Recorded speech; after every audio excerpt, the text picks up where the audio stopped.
Jó capítulo 27. E prosseguindo Jó em seu discurso, disse: Vive Deus, que me tirou o direito, e o Todo-Poderoso, que me amargurou a alma.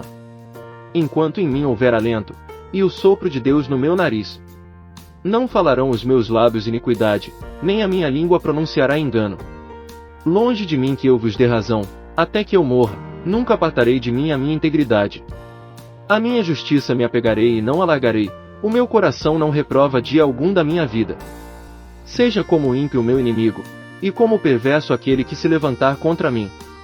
Pois qual é a esperança do ímpio, quando Deus o cortar, quando Deus lhe arrebatar a alma? Acaso Deus lhe ouvirá o clamor, sobrevindo-lhe a tribulação? Deleitar-se-á no Todo-Poderoso, ou invocará a Deus em todo o tempo? Ensinar-vos-ei acerca do poder de Deus, e não vos encobrirei o que está com o Todo-Poderoso. Eis que todos vós já vistes isso, porque, pois, vos entregais completamente à vaidade. Esta é da parte de Deus a porção do ímpio, e a herança que os opressores recebem do Todo-Poderoso. Se os seus filhos se multiplicarem, será para a espada, e a sua prole não se fartará de pão. Os que ficarem dele, pela peste serão sepultados, e as suas viúvas não chorarão. Embora amontoe prata como pó, e acumule vestes como barro, ele as pode acumular, mas o justo as vestirá, e o inocente repartirá a prata. A casa que ele edifica é como a teia da aranha, e como a cabana que o guarda faz. Rico se deita, mas não o fará mais, abre os seus olhos, e já se foi a sua riqueza. Pavores o alcançam como um dilúvio, de noite o arrebata a tempestade. O vento oriental leva, e ele se vai, sim, varre-o com o ímpeto do seu lugar. Pois atira contra ele, e não o poupa, e ele foge precipitadamente do seu poder. Bate palmas contra ele, e assobia contra ele do seu lugar. Jó capítulo 28. Na verdade, há minas donde se extrai a prata, e também lugar onde se refina o ouro. O ferro tira-se da terra, e da pedra se funde o cobre.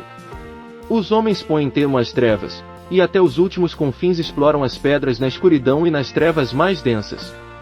Abrem um poço de mina longe do lugar onde habitam, são esquecidos pelos viajantes, ficando pendentes longe dos homens, e oscilam de um lado para o outro. Quanto à terra, dela procede o pão, mas por baixo é revolvida como por fogo. As suas pedras são lugar de safiras, e tem pó de ouro.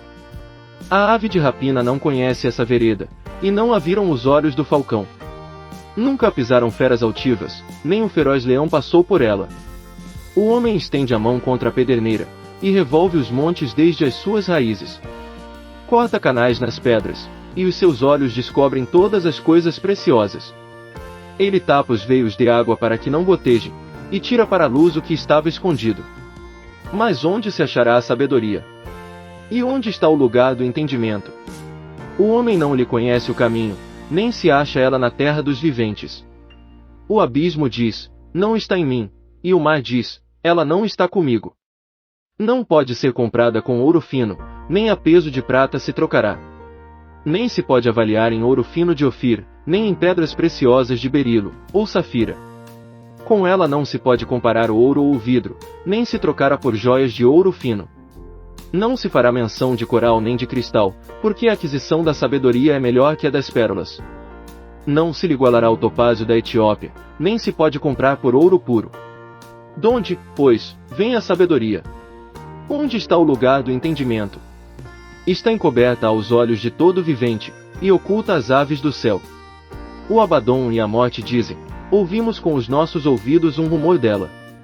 Deus entende o seu caminho, e ele sabe o seu lugar. Porque ele perscruta até as extremidades da terra, sim, ele vê tudo o que há debaixo do céu. Quando regulou o peso do vento, e fixou a medida das águas.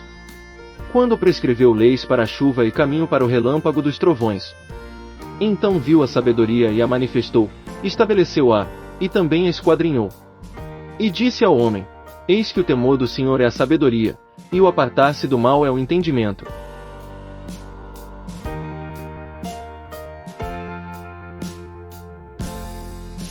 Jó capítulo 29. E prosseguindo Jó no seu discurso, disse: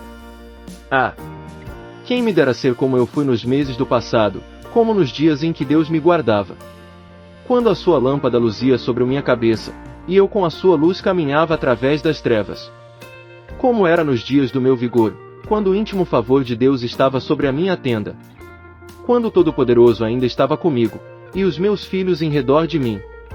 Quando os meus passos eram banhados em leite, e a rocha me deitava ribeiros de azeite. Quando eu saía para a porta da cidade, e na praça preparava a minha cadeira. Os moços me viam e se escondiam, e os idosos se levantavam e se punham em pé. Os príncipes continham as suas palavras, e punham a mão sobre a sua boca. A voz dos nobres emudecia, e a língua se lhes pegava ao paladar. Pois, ouvindo-me algum ouvido, me tinha por bem-aventurado, e vendo-me algum olho, dava testemunho de mim. Porque eu livrava o miserável que clamava, e o órfão que não tinha quem o socorresse. A bênção do que estava a perecer vinha sobre mim, e eu fazia rejubilar-se o coração da viúva. Vestia-me da retidão, e ela se vestia de mim, como manto e diadema era a minha justiça. Fazia-me olhos para o cego, e pés para o coxo. Dos necessitados era pai, e a causa do que me era desconhecido examinava com diligência.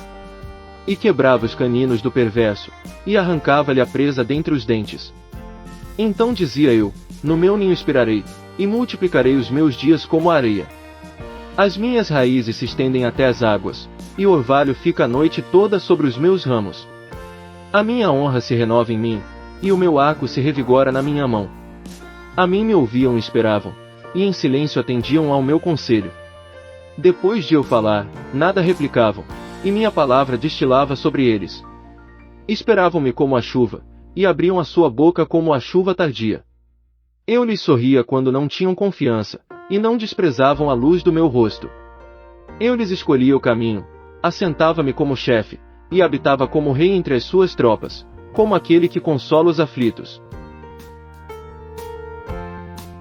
Jó capítulo 30. Mas agora zombam de mim os de menos idade do que eu, cujos pais teria eu desdenhado de pôr com os cães do meu rebanho. Pois de que me serviria a força das suas mãos, homens nos quais já pereceu o vigor? De míngua e fome emagrecem, andam roendo pelo deserto, lugar de ruínas e desolação. Apanham malvas junto aos arbustos, e o seu mantimento são as raízes dos zimbros. São expulsos do meio dos homens, que gritam atrás deles, como atrás de um ladrão. Têm que habitar nos desfiladeiros sombrios, nas cavernas da terra e dos penhascos. Bramam entre os arbustos, ajuntam-se debaixo das urtigas.